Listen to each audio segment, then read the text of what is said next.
Welcome to the Author Roundup. This special segment of the Book Connection Show features up-and-coming indie authors who sit down with us and talk about their recently released books. Join us as we chat with our next guest author.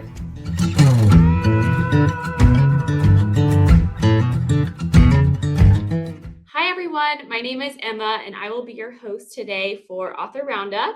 I have with me a very special guest whom I've actually met at the LA Times Festival of Books in Los Angeles. We met and she had a book signing that went very well. And I do remember a lot of people grabbing her book for her signing. And so we are here to talk about that book today, which is called 1,000 Lux. Hello, Diana. How are you today? Hi, Emma. Nice to see you. Nice to see you again. Can you tell us a little bit about your book, 1,000 Lux? Okay, 1,000 Lux is actually a story about a young girl, like 13 years old. She became an orphan when the communist North invaded South. She was living on campus, but they had a home in Seoul. This was in Seoul, big city of 9 million people at that time. She became an instant orphan when she was living on campus. So she went to her house, walked, nothing moving because the communists invaded the South. So when she went home, there was nobody there, and except the communist soldier at gunpoint told her that there was nobody there. So there she is.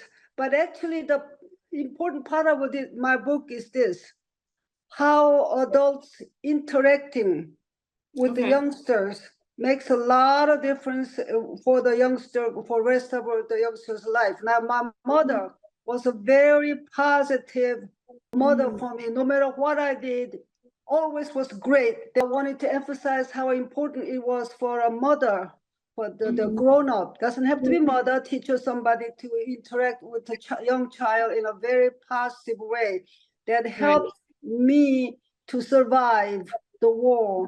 So you mentioned 1,000 Lux. That's the title of your book. Can you go into a little bit more about the reasoning behind that title and the significance of it? Okay, my mother used to say, as I said before, that in front of me and to other people, that her daughter, which was me, I was the only daughter, was born with 1,000 lux. I heard that all my life. And when I was walking behind all these grown-ups, they walk, and the oldest ones first, and on, and I'm the last walking. And I believed in myself because my mother told me that I was born with 1,000 lux. That's what my mother told me. My father was away. I grew up without father, because my father was a pro bono attorney, but he was fighting against the Japanese occupation in South Korea, in Korea. And so he was away a lot. So I grew up with my mom and grandfather. So 1,000 lux was what I grew up with. My mother told me and other people that her daughter was born with 1,000 lux. So he just stuck with me. Yeah. Okay, so the main character's journey, she's a very young girl, from young girl to resilient survivor, is central to the story. How did you approach writing her character arc, and what do you hope readers will learn from her experiences? I hope that the readers will learn how important it was to give a positive reinforcement to youngsters, for grown-ups. So this book is not just for children, although it's written by the major player was 13 years old, but grown-ups to learn how important it was to interact, and that gave her courage and pray that she would survive, because she knew she was a lucky kid. And so the story takes place during time of war with very traumatic events. How did you balance portraying the harsh realities of war with maintaining hope throughout the story? Well, it's when things are good, anybody has a good time. Everybody has a good time. Yeah. When things are really, really bad. She found herself being an orphan. The school was closed down. School was a big school, actually, girls' school is still there. At that time, there was about 3,000 girls in this girls' school. But few girls lived on campus, but things are very tough. That she believes because she believed in herself that she could try to influence the upperclassmen to take her along instead of giving up. Yeah. So she initially faces rejection from the older girls, like you were talking about, due to her age. How does the age discrimination, I guess, affect her, and what message are you hoping that conveys about the strength of younger individuals in certain situations like this? Yeah, well, I think that I remember the time when, and I like to write. And when I was a little girl, I think about second grade, and then I wrote something. I grew up in a small town with a lot of mountains. There's Mhm. nothing else to talk about except the blue sky, which is luxurious these days, and Yeah. green mountain and clean water, right? And then Yeah. I come home with that paper because I wrote this, and my mom thought I was just received the Nobel Peace Prize or something. Oh my She would God. not ask how good or anything. She would treat me with the nicest lunch because I had done something so big. And that kind of mother I had. So I Mhm. think that helped me for all these years coming to America to study and learning the language and carrying through all kinds of things. Oh, Yeah, wow, yeah, I mean, it's always great to have a parent like that that believes in you so yeah. wholeheartedly, and it makes you believe in yourself. You're like, "Well, she sees so much in me, like, of course I can, believe that I can do it." And that's always, like, wonderful to have and be surrounded by people like that. Yes, I think I really appreciate. I never heard her say bad things. And Yeah. one time, I went out of the school, went out of our gate. When I came back with somebody, when I came back, she got really angry at me. You know why? At that time, the during the Japanese War, they would pick up Korean girls and send them away to battle zone to be sex slaves.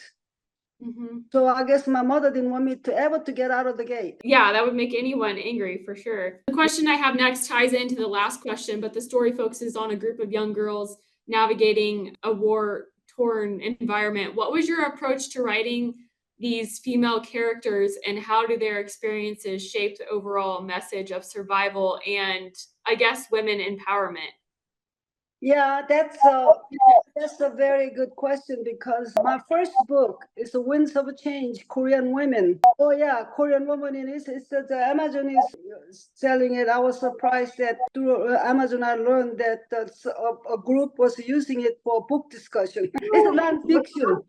And I tell you, I had to write it because that was on my mind. I grew up with the four brothers. There are three older and one younger. And so I thought that being a girl was special because Mhm. they treated me that way. But Good, yeah. as I learn and come to America, read and hear and everything, it's not like that all over the place. Look at Afghanistan. Look at girls not allowed to go to school, that kind of thing. And I found that that issue is really important in every way that women, one way or the other, discriminated against by because the men have the power. Mhm. Basically, that's that. Mhm. And I know there was one of the questions that that's the reason I had to write my Winds of Change book. That was my doctoral dissertation. And my Wow. advisor asked me to write on something else that I'll have an easier time finding jobs afterwards.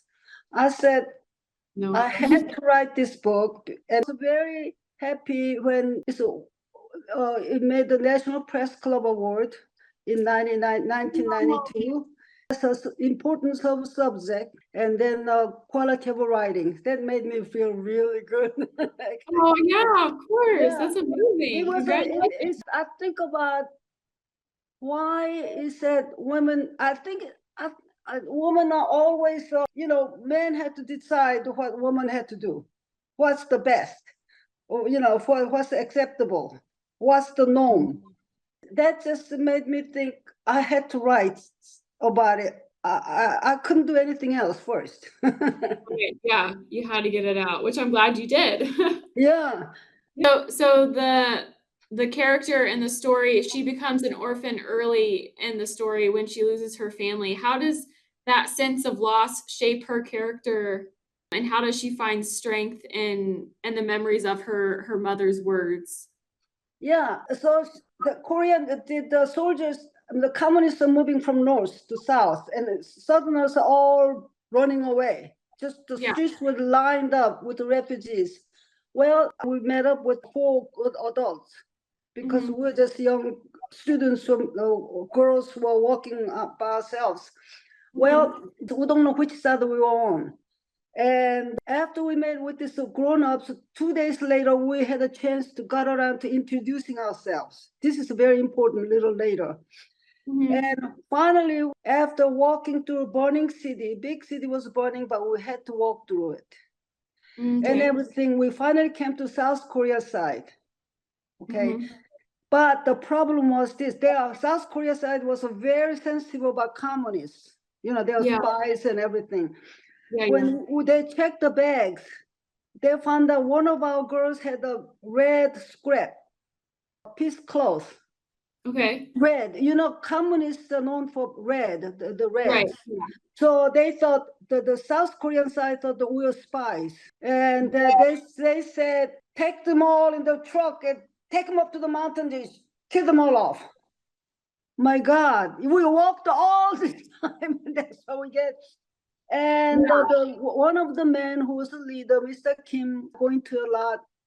I mentioned to you that we finally got around to introducing ourselves, right? Mhm. My father was, after the Korea was liberated, my father was chairman of an anti-communist league for Korean youth. And anyhow, he was known as anti-communism. Mhm. So anyhow, this leader, Mr. Kim, went to the Korean guys. In our group, we have Eugene San's daughter, and that saved our lives because the father was known for anti-communism. So this guy, and then we saved our lives, and all of us were able to walk. And I went home with the Major Choi, who was the head of that region of Korea, in Korean Peninsula. So he found my father for me. But South Korea was retreating constantly until the Mhm. last city of Busan. That's the only port. And it was very bad because South Korea was losing all the time. At the time, around that time, saves South Korea. And Mhm. I go into that in my chapter 37, that how the President Truman really saved South Korea. Yeah. And so, speaking to your book, how did you incorporate like Korean cultural elements, or I know that it's a memoir, correct? Mhm. Yeah. So how did you incorporate Korean cultural elements? And I guess how is your book outlined as far as like a memoir? It is. This is the book, and then it is. As I said, this was the fifth book, Yes. and so I outlined it the day they got the school was just dismissed. When she Yes. went to school, there was all the girls were running to the gate, front Yeah. gate, because the family came to pick them up. Yeah. Except that she was alone. Mhm. Nobody came to pick her up. So she reluctantly goes back up to her dormitory that she hated. Anyhow, Kidding. then she decided to visit her house in Mhm. Seoul, but the opposite end of the city, and Mhm. found out that there was nobody there except the communist soldier pointing a gun point at her, told her that nobody was there. So she walks back to her dormitory. She hated living in dorm, but she was so glad she had some place to go, Yeah. under the circumstances. Mhm. So and then the dorm, till about 60 girls were left. They all Okay. went home. And that night, first night, they told us to come to the gymnasium. And so our gym teacher taught us how to survive. Like put your both hands on your eyes, open your mouth, and thumb in your ears. Fingers. Yeah, Mhm. and then all that. And that night, when we had to take our beddings, so we spent the night at the gym. And Hyun Jung, here she couldn't sleep. She was wide awake. At 2 a.m., she heard the principal's voice saying, "They came." That means the communists invaded Seoul, the capital city. And then they go back to dormitory, and then there are some food, but the soldiers come. And this was a Christian school, Methodist founded the school. And the two soldiers, communist soldiers, came, took all our rice and everything. And because you girls had it good, it's our turn to eat, they said. So they took all our grain. And then that's when our principal approached us, told us to leave. We don't have rice to feed you. So that's the upperclassmen. I was the youngest, nobody cared about what I thought. You know, they didn't even telling me. The upperclassmen, 12th graders, two 12th graders, two 11th graders. So the teachers were really good. They were really caring. The principal said, I made arrangement. The Han River Bridge is bombed. So you have to go to all the north south mouth of the river.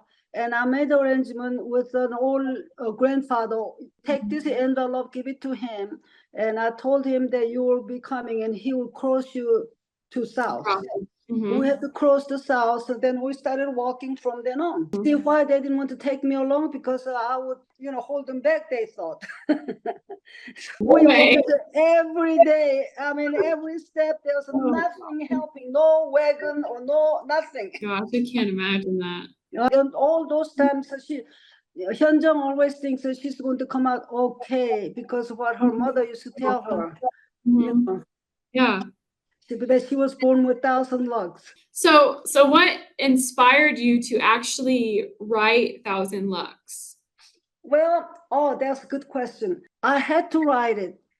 This was in my mind, just very clearly in my mind. You know, it was the easiest book for me to write, actually, because it was in my mind all the time. Sequentially, I knew what happened, what was important. And so I don't want to give like too much away of your book, but can you give us like a little like sliver of what happened in the end and what happened after this long journey, I guess, without giving too much away, but I know this is a good question too, because Hyun Jung goes home with the major who was a South Korean side, knowing whose daughter I was. So anyhow, they knew my father's name, and so he took me along to his home to stay at his home. Gotcha. So it was in the wartime, all over the place, just war, instantaneously just happened. And so I stayed there for 10 days, and I go into a lot about the compound was where the major stayed, and then in the meantime, he's trying to find my father for me. Finally, after a lot of trial and tribulations, he finds him and brings my father. And then I go home with my father. Actually, I have never seen my father too much until that time, because he was a pro bono lawyer. He was always fighting the Japanese. He was in China. So anyhow, I get to be with my father. And at the same time, my eldest brother, who was in the military, was fighting the communists in the southernmost part of South Korea. So we finally got to take this southern part, and we had to retreat again because the communists were winning. And then we retreat again because South Korea was losing again. And then we went to Busan. It's the last city, last port. And my father said, it was funny thing. He always said she was a little girl, so she had this cute dress her mom bought for her. She never got around to wearing it because she wears uniforms when she went to school. It was one dress, American dress. And when she was acting like a grown-up all this time, except at that time. She wanted to be a little girl. She tried that dress on. Her father didn't pay any attention to it. She wanted to get some compliment. Anyhow, he said to her, I'm going to take you to Japan. And she said, why? He said, because we're not going to have any country. It's all gone. But in Japan, you'll be safe. So I said, Hyun Jung said, so you're going to stay with me in Japan? Father, I just finally got to see him, for a little bit. He said, no, I'm coming back to Korea. I go up to one of the mountains and become a guerrilla fighter against the communists. Oh my God. I told him that I can join, I can fight the communists, survive for 10, 20 days. Anyhow, that was bad, but around that time, the UN soldiers were sent to Korea. And so my father didn't have to become a mountain gorilla to fight the communists. He got elected at that time. I think he got elected like 5 times to Congress. And I didn't have to go to mountain to join him. Yeah. But anyhow, the book ends, actually. Okay. And what happened to her mother? Oh, her mother, that's another big story. Yeah. She was down in the province home because there was an election. And then when this war happened, May 20th, 1950 was the election. And so she had to go down to province. So the communists are all over the mountains and everywhere, guerrillas, Yeah.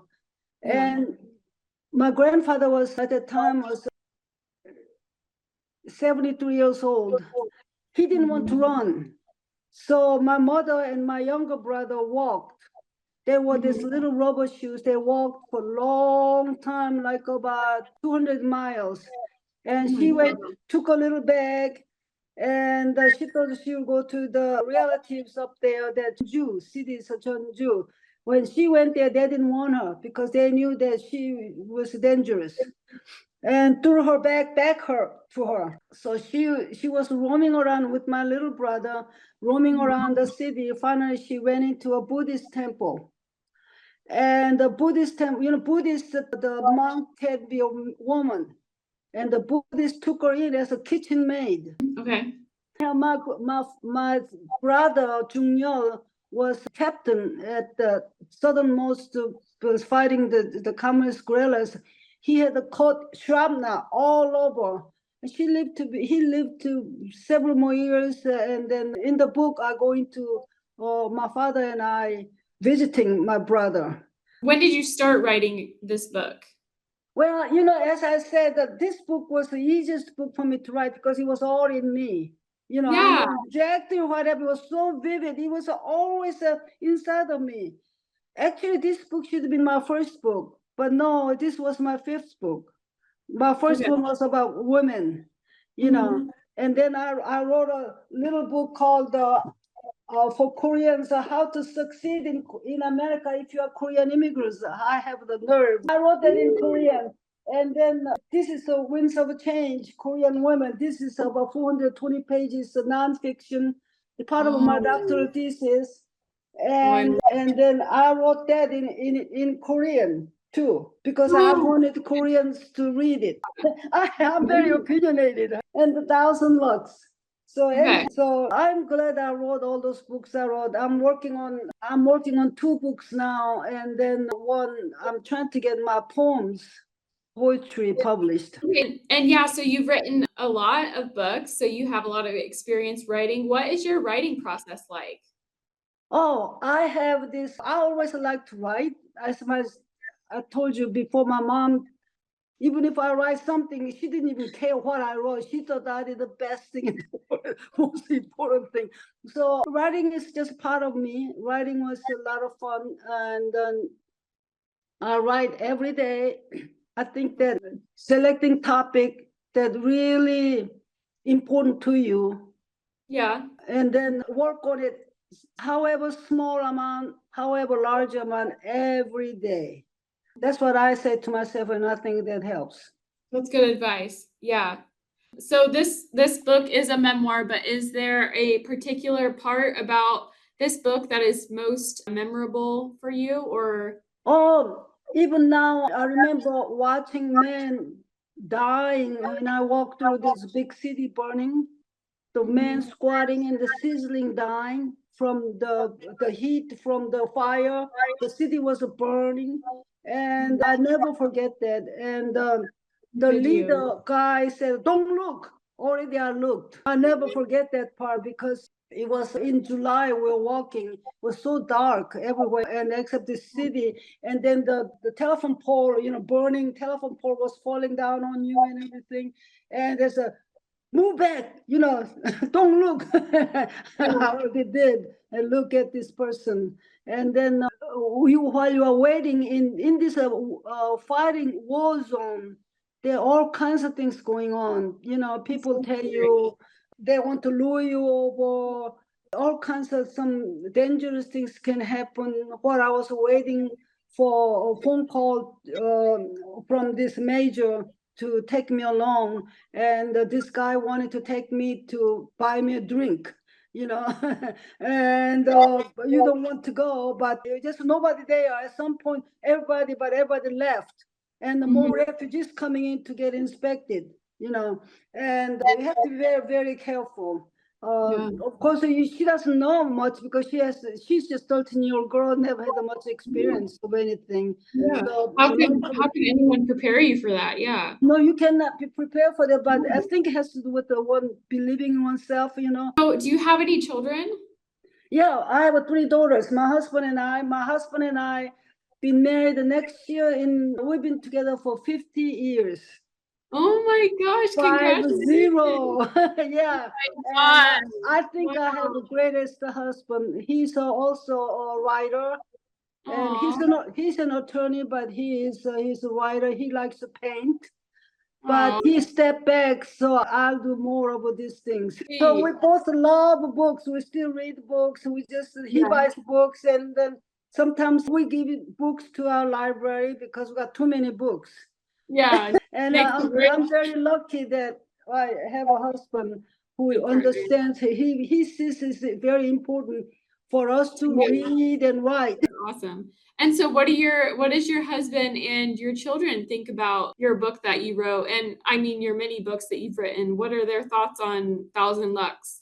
Well, I think that this funny thing, because my husband encourages me to write. He had to write. He set up things so that I will be able to write.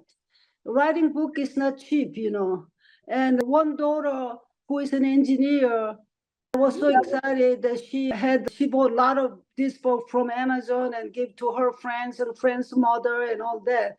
And but my eldest daughter is not as enthusiastic. She probably thinks I'm spending too much money. But but as long as I have my husband's support, encouragement and everything, I feel very lucky. Oh yeah. Yeah, 1,000 lux. So can you think of like really nice review or feedback or interaction with anyone that you've met that has said good things about your book? Any readers that stuck with you? Well, my book is, of course, with my Winds of Change, got the National Press Club Award right away in 1992. And that's a big thing for me. Yeah, for anyone. Yeah, that's incredible. Yeah, and they are making movie of it. Really? Yeah, they are making movie of it. Oh my gosh, that's amazing. I'm excited to watch it. When are they making it right now, or their plans to? Or? They're making it. They've been making it, and I've been kind of checking on and all that. But I guess it takes a long time to make a movie. Yeah. So are they letting you have like a say in certain like? No, not yet. I think they said at the last part. I think they are very knowledgeable, or so they can do that on their own. Well, that's really exciting. That's really, really cool. Yeah. I know we talked about a little bit about advice for writers, but can you share a little bit more about some advice that you have for writers wishing to publish his or her first book? Oh, I think if I have to advise, I said select the subject that means a lot to you. Like I cared about women. I didn't know what was going on, why things were the way they are. There must be a lot. There sure was. There was a lot of historical background in Korea and everywhere else in the whole world. It seems like women are kind of left behind. Somehow we missed the boat somewhere. Yeah. We're trying to get back on it, but but then I also work on it every day. No matter how much you work, maybe sometimes you work on it for one paragraph. You don't have to have a perfect paragraph the first time, but work on it every day. Then you finally get there. That's simple like that. That's what I think is very important.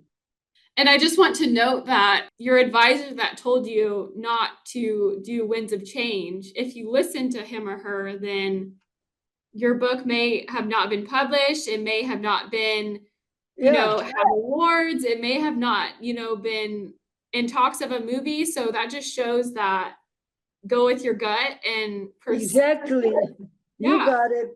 And also too, I lived in Washington, D.C. at the time. So I did my research at the Library of Congress. And I wanted, but they didn't have any information about Korean women.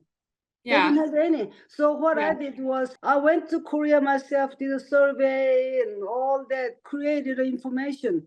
And I feel like there's a contribution to the effort to humanize women in Korea. Yeah, right. Okay. Well, Diana, I just have one last question for you before we go, and that is, despite the horrors of war, Thousand Lux carries a message of survival and hope. What is the main lesson you hope readers of all ages will take from this story? Well, it's a knowledge of what they can instill into a child that affects the child when the child is confronted with crisis. What everybody can do that. Actually, all the grown-ups, the parents should do that to instill something that courage, that believe in himself or herself. Well, thank you for sitting down with me today. Is there anything else you'd like to share with our audience today? Well, go and read. Please give me your feedback on Thousand Lux. And Yes. if everyone says Winds of Change, Korean women, and please, thank you. Please check her first book out too. Yeah, Winds of Change, because that has been a huge part of our discussion today, and also sounds like an incredible read. So yes, please check that one out. It's a nonfiction. Okay, thank you so much. Thank you, Emma. Yes, thank you so much, Diana, for taking the time to talk to us about your book. This is a really great and inspiring book, and I think everyone should go and get it and add it to their reading lists. And if you wish to purchase Thousand Lux, head to archwaypublishing.com and click on our online bookstore. And then, like Diana mentioned, it's also available on Amazon and Barnes & Noble if you wish to purchase there. Yes, thank you so much. Hope to see you again.